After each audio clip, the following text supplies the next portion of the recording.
अस्सलाम वालेकुम, आदाब। हिमालयन मेल में आपका खैर मकदम है। बात करते हैं जेकेपी रिक्रूटमेंट कांस्टेबल रिजल्ट पे।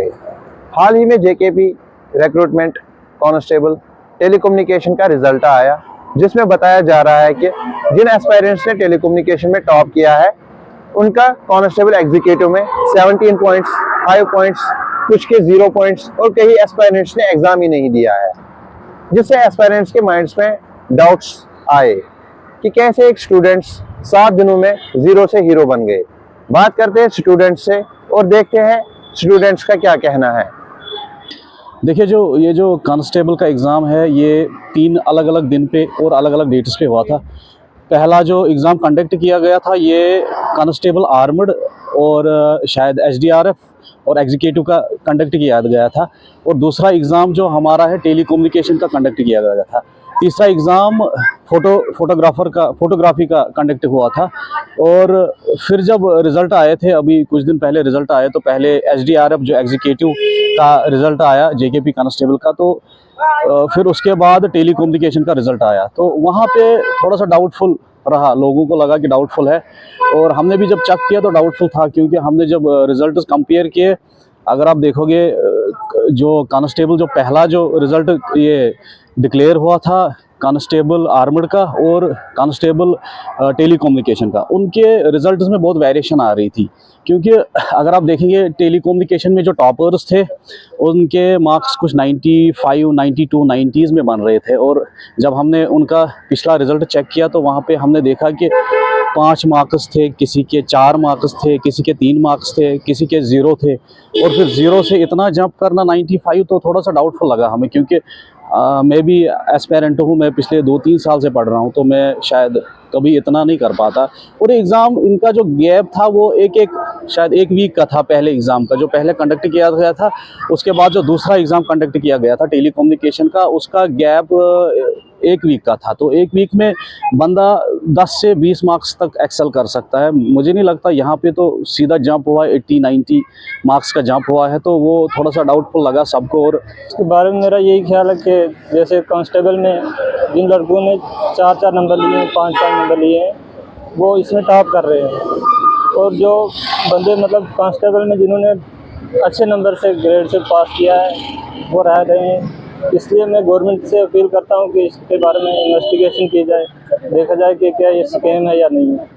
बस यही भाई, इसमें लगता तो नहीं है, अगर अच्छे से हुआ होता तो फिर ये लोग जो टेलीकम्युनिकेशन में 90 हैं, 78 पे हैं, ये उसमें कैसे लेते 60 या 10 या 12 इतने मार्क्स, अगर इनको कम से कम सेम सिलेबस था और टेलीकम्युनिकेशन का टफ था, अगर ये ले सकते थे उसमें कम से कम इतने तो लेते उसमें कि 60-70 पे उसमें भी जाते, 60 ना भी 40 तो क्रॉस करते। लेकिन इनके मार्क्स 90 से ऊपर हैं, जिनके उसमें 10 है, 12 हैं। अब हमारे हिसाब से कुछ भी नहीं, लेकिन अगर इनके ऊपर इन्वेस्टिगेशन होनी चाहिए, सब कुछ होना चाहिए, जाके पता करना चाहिए कि क्या हुआ है क्या नहीं। स्टूडेंट्स को बताना चाहिए कि इनके साथ गलत हुआ है। अगर हमें आज हमारे जो बच्चे पढ़ रहे थे 2-2 साल से, 3 साल से, उनको पता ही नहीं है कि क्या हुआ है, जो पढ़ते हैं उनके लिए पोस्ट खाली नहीं रहती है। पहले ही जो दूसरे होते हैं जिन्होंने कभी देखा भी नहीं होता है, वो अगर ऊपर जाएंगे तो दूसरों के साथ गलत होगा, मेहनत करने वालों के साथ। बच्चे यहाँ 6-6 महीने से लाइब्रेरी में पढ़ रहे हैं। हम यही चाहते हैं कि बताया जाए गलत हुआ है या नहीं, देखा जाए इसके बारे में। ज़रूरी नहीं है कि गलत हुआ ही है, लेकिन इन्वेस्टिगेशन ज़रूरी है। अब हमारा ये है कि हम ये चाहते हैं कि इसमें क्लैरिफिकेशन दे दे JKSSB, या तो कोई टीम कंडक्ट कराए जो इसमें हमें पूरी इस चीज़ की जो है पूरी जांच हो और पूरी क्लैरिफिकेशन मिले एस्पेरेंट्स को। क्योंकि ये अभी जो है इस चीज़ का ये जो स्कैम्स होते हैं, हम अभी स्कैम नहीं बोल सकते, बट एलिगेशंस लग रहे हैं वहीं, और डाउटफुल भी है जो अभी एस्पेरेंट्स को ये चीज़ें लग रही। तो इस चीज़ों से ये होता है कि इस चीज़ से जो एस्पेरेंट है उसके दिमाग पे बहुत गंदा असर पड़ता है, क्योंकि खाली ये एग्ज़ाम कंडक्ट नहीं होने वाला है। आगे अगर देखोगे तो JKP SI का भी एग्ज़ाम होने वाला है। वो बहुत बड़ी रिक्रूटमेंट मानी जाती है JKSSB की तरफ से, क्योंकि लेवल 6 की रिक्रूटमेंट होती है वो। तो वहाँ पे उसके जो एस्पेरेंट से जो कंटिन्यूसली दिन रात मेहनत करते हैं, तो उनके लिए थोड़ा सा एक झटका लग जाता है, शॉक लग जाता है दिमाग पे, तो उनका कॉन्फिडेंस कम हो जाता है। इतना करके बंदा जब 350 से लेकर 750 फ़ी पे करता है और एग्ज़ाम में दिन रात मेहनत करता है, लाइब्रेरी में दिन रात पढ़ता है, तो फिर उसके बाद अगर ऐसी चीज़ें होती है तो मुझे लगता है कि ये बहुत अनफेयर है एक जेन्युइन एस्पिरेंट के लिए।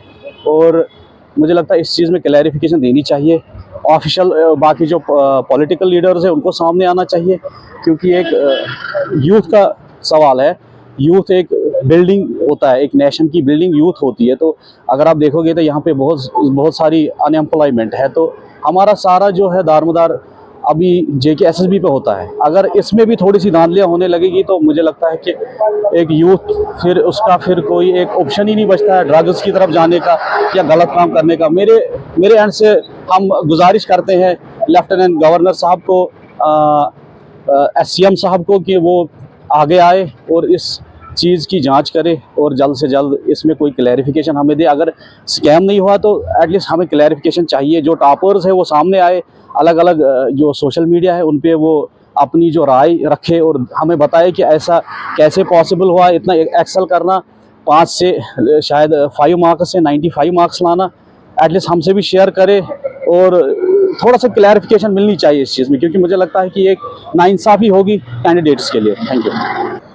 स्टूडेंट्स का कहना है कि Jammu Kashmir police recruitment, telecommunication, constable और फोटोग्राफी के रिजल्ट पे इन्वेस्टिगेशन की जाए और स्टूडेंट्स के फ्यूचर के साथ ना खेला जाए। ये थी स्टूडेंट्स की राय जेकेपी कांस्टेबल रिक्रूटमेंट के हवाले से। वीडियो जर्नलिस्ट मुर्तज़ा गुल के साथ मैं ज़ीशान शबीर, हिमालयन मेल जम्मू के लिए।